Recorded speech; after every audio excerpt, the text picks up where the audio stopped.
अस्सलाम वालेकुम व्यूअर्स, आप देख रहे हैं skill centre Pakistan. Skill centre Pakistan United college of technology का एक प्रोजेक्ट है। स्किल सेंटर पाकिस्तान के ज़रिए हम मुख्तलिफ़ किस्म के टेक्निकल में थियोरेटिकल और प्रैक्टिकल कोर्सेज करवा रहे हैं। हम सेफ्टी फीचर के कोर्सेज करवा रहे हैं, हम होटल मैनेजमेंट के कोर्सेज करवा रहे हैं, हम क्वालिटी कंट्रोल के कोर्सेज करवा रहे हैं, हम ऑटो इलेक्ट्रिशियन के कोर्सेज करवा रहे हैं, हम AC टेक्नीशियन के कोर्सेज करवा रहे हैं, प्लम्बर के कोर्सेज करवा रहे हैं, मोबाइल रिपेयर के कोर्सेज करवा रहे हैं। स्किल सेंटर पाकिस्तान इस्लामाबाद रावलपिंडी में वाक़ है।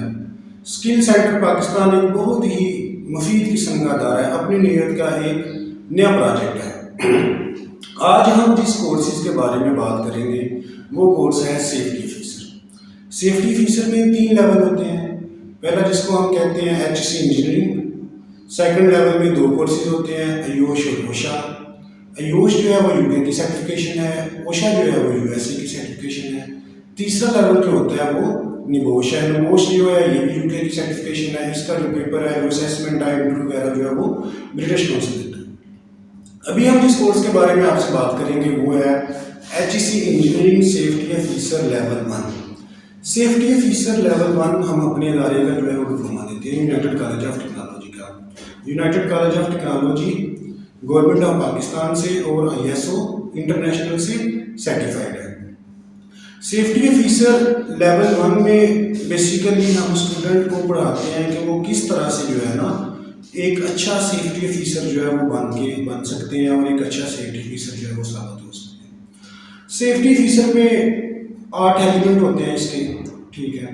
मैनेजमेंट लीडरशिप आ जाती है, उसके बाद हैजर्ड आइडेंटिफिकेशन आ जाती है, उसके बाद हैजर्ड असेसमेंट आ जाती है, हैजर्ड कंट्रोल आ जाता है, रिस्क कंट्रोल आ जाता है, वर्क साइट की इंस्पेक्शन आ जाती है, इमरजेंसी रिस्पांस प्रोग्राम आ जाता है, इसमें इंसिडेंट इन्वेस्टिगेशन आ जाती है, इसमें प्रोग्राम एडमिनिस्ट्रेशन आ जाती है। मैनेजमेंट लीडरशिप का जो एलिमेंट है इसका हेल्थ एंड सेफ्टी फीचर का HC इंजीनियरिंग का, इसमें बेसिकली बताया जाता है कि जो मैनेजमेंट है आपकी, जो टॉप एडमिनिस्ट्रेशन है आपकी, ठीक है, जो आपका मैनेजर है या जो एम्प्लॉयर है उसकी क्या रिस्पॉन्सिबिलिटी आती है।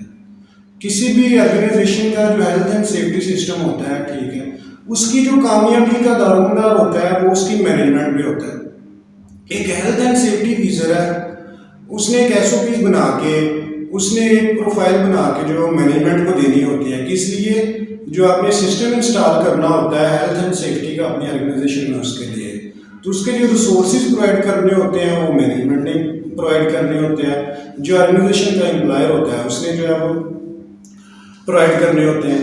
तो जो मैनेजमेंट है ना, उसकी जो कमिटमेंट है ना टूवर्ड्स हेल्थ एंड सेफ्टी वो बहुत ज़रूरी है। अगर वो कमिटेड नहीं होगा ना अपनी ऑर्गेनाइजेशन के हेल्थ एंड सेफ्टी के प्रोग्राम के साथ, तो आपका जो हेल्थ एंड सेफ्टी का प्रोग्राम है वो नहीं चल सकेगा।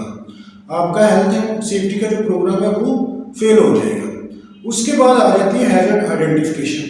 हैजर्ड आइडेंटिफिकेशन में बेसिकली जो एक हेल्थ एंड सेफ्टी फीचर होता है, उसमें जो वर्क साइट होती है वहाँ पे जितने भी हैजर्ड्स हैं जो कि रूनमा हो सकते हैं या जो चैलेंजेस या दरपेश आ सकते हैं वर्कर को, ठीक है, हेल्थ एंड सेफ्टी ऑफिसर ने उनकी आइडेंटिफिकेशन करनी होती है कि यहाँ पे कौन से खतरात हैं जो मेरे वर्कर को काम करते वक्त पेश आएंगे, जिनसे जो है वो हादसा होंगे। तो जब सेफ्टी ऑफिसर ने हैजर्ड की आइडेंटिफिकेशन कर लेनी है, उसके बाद उसका जो आ जाता है, उसके बाद उसने क्या करना होता है, उसकी हैजर्ड की असेसमेंट करनी होती है। असेसमेंट में बेसिकली आप एवेल्यूएशन करते हैं हैजर्ड की, ठीक है, जो रिस्क है उसकी वैल्यूएशन करते हैं कि इसमें परसेंट कितने हैं, परसेंटेज कितनी है रिस्क की, ठीक है, इसका लेवल क्या है रिस्क का, इसके कंसिक्वेंसेस क्या होंगे। उसके बाद आपने क्या करना होता है, जब आपने असेसमेंट कर लेनी है, रिस्क का लेवल भी आपको पता चल गया, उसके बाद आपको कंसिक्वेंसेस का भी पता चल गया कि इस हादसे की शिद्दत क्या होगी। पहले आपने रिस्क लेवल में आपने देखना होता है कि चांसेस कितने हैं हादसा होने के, ठीक है। उसके बाद फिर उस चांसेस के हिसाब से आपने उतना अच्छा जो है ना वो सिस्टम इंस्टॉल करना होता है उसको कंट्रोल करने का। तो हैजर्ड कंट्रोल में बेसिकली जो आपने असेसमेंट की है ना, तो जो असेसमेंट के जरिए एक एवेल्यूएशन आपके सामने आई है ना रिटन फॉर्म में, ठीक है, उसको मद्देनजर रखते हुए आपने एक सिस्टम इंस्टॉल करना होता है जिसमें आपने जितने भी हैजर्ड्स आपने असेस किए हैं, आइडेंटिफाई किए हैं, ठीक है, उनको आपने कंट्रोल करना होता है। उसके बाद आ जाता है ऑनगोइंग इंस्पेक्शन। देखिए कोई भी प्रोग्राम है ना, ठीक है, उसकी जो कामयाबी का दारोमदार होता है ना वो इंस्पेक्शन पे होता है, मॉनिटरिंग पे होता है। आप बच्चा है ना वो स्कूल में पढ़ रहा है, तो जो टीचर्स होते हैं ना वो वीकली या मंथली या क्वार्टरली एनुअली उसकी असेसमेंट लेते हैं, ठीक है, उसकी इंस्पेक्शन करते हैं। किस वजह से? कि पता तो चल सके कि ये फाइनल इम्तहान के काबिल भी है कि नहीं। तो इंस्पेक्शन में आप ये देख रहे होते हैं कि जो मैंने ट्रेनिंग दी है अपने वर्कर्स को, अपनी लेबर को, वो उस ट्रेनिंग के हिसाब से काम भी कर रहे हैं कि नहीं कर रहे। देखिए आपका एक वर्कर था, वो हाइट के ऊपर काम कर रहा है, ठीक है, हाइट के ऊपर काम करते वक्त टावर पे काम कर रहा है, उसको आपने सेफ्टी बेल्ट प्रोवाइड कर दिया, ठीक है। अब उसकी जिम्मेदारी है कि उसको वो पहने, तो आपको उस वक्त तक पता नहीं चलेगा कि हाइट के ऊपर क्या हैजर्ड है, फाल के वो गिर सकता है ना नीचे, ठीक है। तो गिरने के लिए आपने उसको क्या प्रोटेक्शन दी है, सेफ्टी बेल्ट। तो आप उसकी इंस्पेक्शन करोगे जाके और आपको पता चलेगा कि उसने सेफ्टी बेल्ट पहना भी हुआ है कि नहीं पहना हुआ। मतलब कि आपने अपना जो सिस्टम इंस्टॉल किया उसको कारआमद करने के लिए, उसको मुफीद बनाने के लिए, उसको बेनिफिशियल बनाने के लिए आपको उसकी इंस्पेक्शन करना पड़ेगी। उसके बाद आ जाती है qualification, orientation and training. Qualification में आपको ये देखना होता है कि जब भी आप हायर कर रहे होते हैं ना किसी भी वर्कर को, नया जो रिक्रूट आप लेके आ रहे होते हैं अपनी ऑर्गेनाइजेशन में, कि वो क्वालिफाइड भी है कि नहीं, वो कॉम्पिटेंट भी है कि नहीं, उसके पास नॉलेज भी है कि नहीं। जब वो क्वालिफाइड भी है, कॉम्पिटेंट भी है, उसके पास स्किल्स भी हैं, आपने उसको हायर कर लिया, तो फिर आपका ये हक बनता है कि आप उसको ट्रेनिंग भी दें। एक ड्राइवर है पाकिस्तान में ड्राइविंग कर रहा है, वो राइट हैंड ड्राइविंग कर रहा होता है, वो एज ए ड्राइवर सऊदीया में चला जाता है या किसी गल्फ कंट्रीज में या यूरोप कंट्रीज में चला जाता है जहाँ पे लेफ्ट हैंड ड्राइविंग होती है। तो पहले ही दिन कंपनी अगर उसको एज ए ड्राइवर जो है वो गाड़ी दे देगी, तो वो तो पाकिस्तान में राइट हैंड ड्राइविंग कर रहा था, सऊदीया में या बाहर के मुल्कों में जहाँ पे लेफ्ट हैंड ड्राइविंग है, उसको लेफ्ट हैंड ड्राइविंग करना बहुत मुश्किल होगा। तो ये फिर कंपनी की ऑर्गेनाइजेशन की ये रिस्पॉन्सिबिलिटी है कि वो पहले उसको प्रॉपर ट्रेन करें। जब वो उसको ट्रेन करेंगे 10 दिन 15 महीना लगा के, तो वो उसको पता चल जाएगा, उसका जो हेजिटेशन थी लेफ्ट हैंड वाली वो बिल्कुल ख़त्म हो जाएगी, तो प्रॉपर ड्राइविंग कर सकेगा। उसके बाद आ जाती है इंसिडेंट इन्वेस्टिगेशन। जो एक हेल्थ एंड सेफ्टी ऑफिसर होता है उसकी ये बहुत ही इम्पोर्टेंट रिस्पॉन्सिबिलिटी है हेल्थ एंड सेफ्टी ऑफिसर की, कि उसने इंसिडेंट की इन्वेस्टिगेशन करनी होती है। आपकी ऑर्गेनाइजेशन में एक हादसा हुआ है, तो अब आपने देखना है कि इस हादसे का जिम्मेदार कौन था।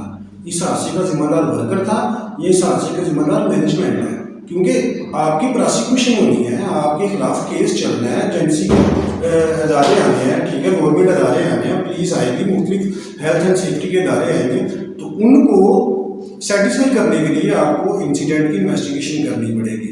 तो जो इंसिडेंट इन्वेस्टिगेशन होगी वो भी हेल्थ एंड सेफ्टी ऑफिसर ने ही करनी है। उसके बाद आ जाती है एमरजेंसी रिस्पांस।